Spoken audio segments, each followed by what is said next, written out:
My name's Sid Livingstone. I was station officer Don Farmer in the very first episode, episode number 1 of London's Burning.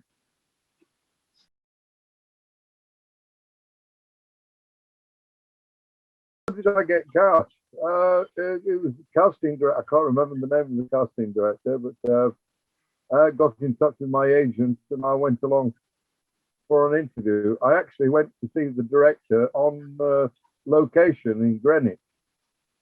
They were doing some filming, and I lived in Blackheath, or Lewisham, and I just drove over and talked to the director, and he said, "Yeah, you do the part. You can do it."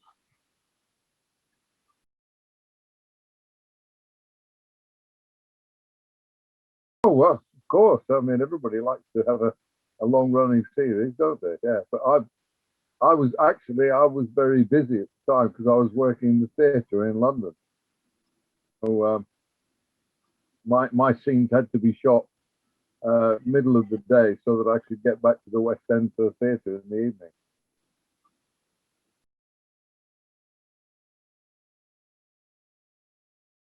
Well, it was just I I I met this character coming up the steps. I was a little bit suspicious about why he was in the station out of uniform and when he wasn't on watch, you know. But I wasn't able to question him any further because we got an alarm, and so I had to rush down and answer the shout, as they call them.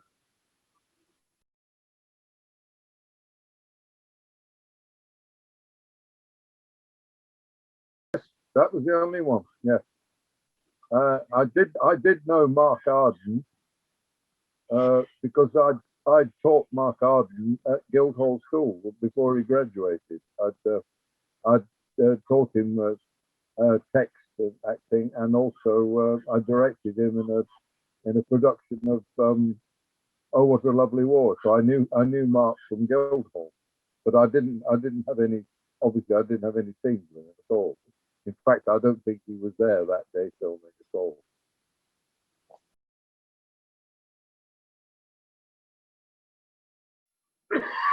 Well, it's a good story here, Andrew, because it was my shots were all in Dockhead Fire Station, which is just as you know, just down on the south shore of the Thames there, and it's actually a very famous fire station because it was one of the main fire stations in London Blitz.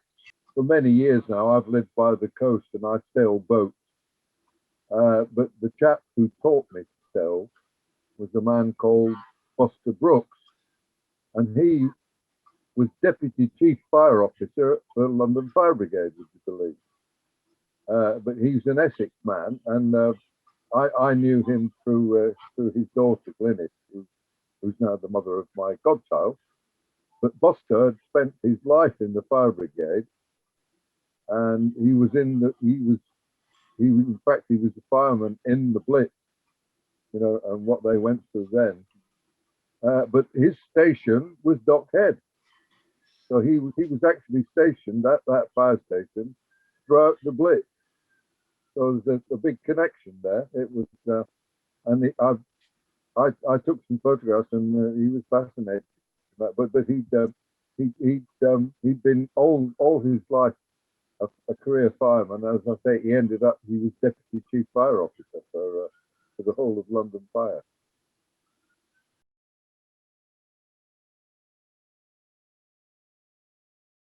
I did know the writer. I knew Jack Rosenthal very well because I've worked with his wife Maureen Lipman 2 or 3 times, and we worked on later. We worked on Oklahoma together at the National Theatre and then in the West End. And Jack, I knew through Maureen, and he's a Manchester lad like me. And we spent many happy hours. Later, I didn't know Jack then, but I mean he was very well known for his writing. But later on, as having worked with Maureen, I got to know Jack very well before his death.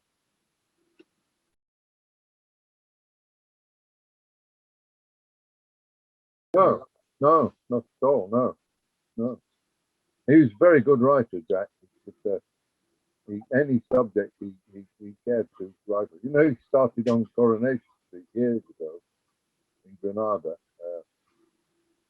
And, yeah, he's a very good writer. And he's also a very funny man. He's a very dry sense of humor.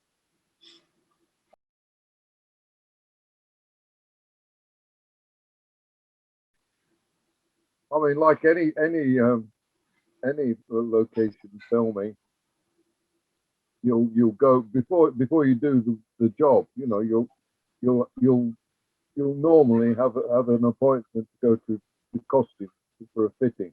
Actually, on this occasion, as everything, they just had a whole collection of firemen's uniforms, and I simply turned up on the day and pair of trousers, a shirt, and a sweater, and that was it really.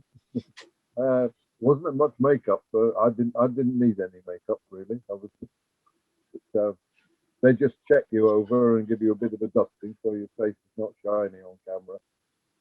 So that was it. Really. It really was. It was a really quick in and out. You know what I mean? I was cold.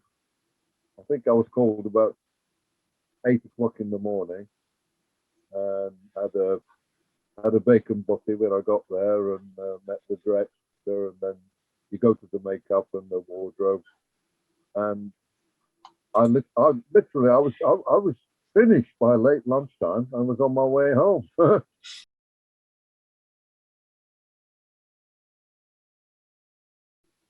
Well, not really. I mean, other than what I've already said, you know, I find that was the original station where my very good friend and sailing teacher had spent his years in the Blitz. So there were, you know, it was as I had a little time to walk around the station, it was just trying to imagine what it must have been like back in those horrible days, you know, when the whole of Dockland were on fire.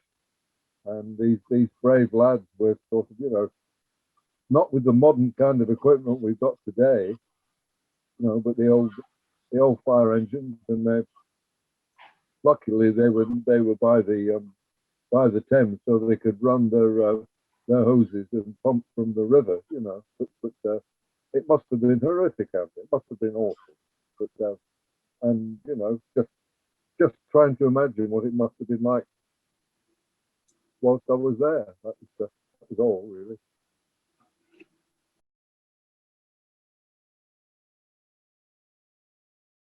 Oh God, I'm retired now, Sandro. Mostly, I do an occasional television. I've done a lot of big films. I worked for well all of my life in the West End Theatre with the National Theatre and the Royal Shakespeare Company. And my last big film was Mike Lee's Peterloo a couple of years ago. I did a, a small telly project, but no, mostly I'm retired, and I spend my days down the yacht club, and in the winter I go away to a warmer climate. So it's been a good life.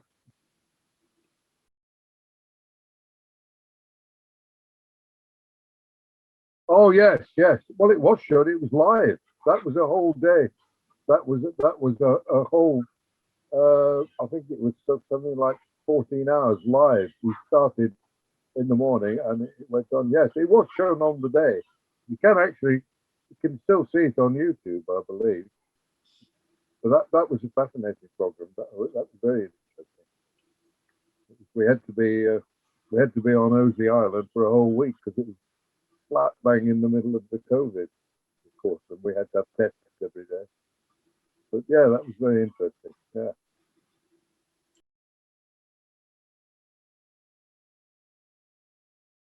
it's great pleasure, Andrew. All the very best with your project, and yeah, I've enjoyed talking to you.